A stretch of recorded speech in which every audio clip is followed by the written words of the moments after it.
Պարոն Հարությունյան, դուք Արեն Սիմոնյանի մասնակցությամբ միջադեպ ինչպես եք մեկնաբանում եւ ինչ եք կարծում, կարիք կա վարչության նիստում այն քննարկել կուսակցության էթիկայի կանոնադրիչի 4-րդ կետի շրջանակներում։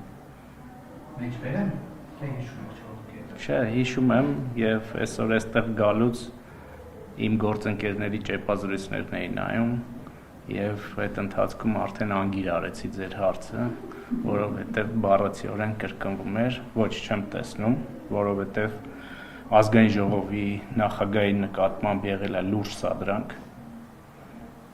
եւ այդ լուրջ սադրանքին կարծում եմ ոչ միայն քաղաքական ուժերը կամ տվյալ դեպքում մեր քաղաքական ուժը պետք է արձագանքի, այլ դուք պետք է գնահատականներ նաեւ տաք եւ առայժմ ցավոք սրտի այդպիսի գնահատականներ շատ քիչ եմ տեսել կամ չեմ տեսել։ Ընդհանրապես կարծում եմ, որ մեզանում նման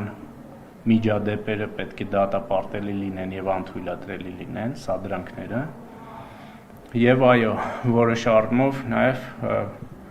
մենք էլ քաղաքական գործիչներ, չեմ ասում միայն ԿՊ-ի, առհասարակ քաղաքական գործիչները նաև իրենց հերթին նույնիսկ նման սադրանքների դեպքում որոշակի զսպվածություններ պետք է ունենան, բայց մարդը մնում է մարդ, էմոցիաները մնում են էմոցիաներ, մենք միասին պետք է այդ նոր ֆորմացիայի հարաբերություններին ընտելանանք եւ մենք առաջի քայլը իրականում արել ենք այդ ուղղությամբ դա էթիկայի կանոնագրքի կանոնակարգի ընդունումներ եւ եթե որը հիմա չեք օգտագործում ներողություն շատ լավ օգտագործում ենք եւ եթե դուք համեմատեք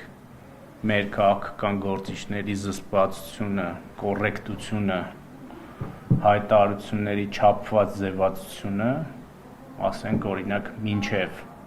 այդ կանոնակարգի ընդունումը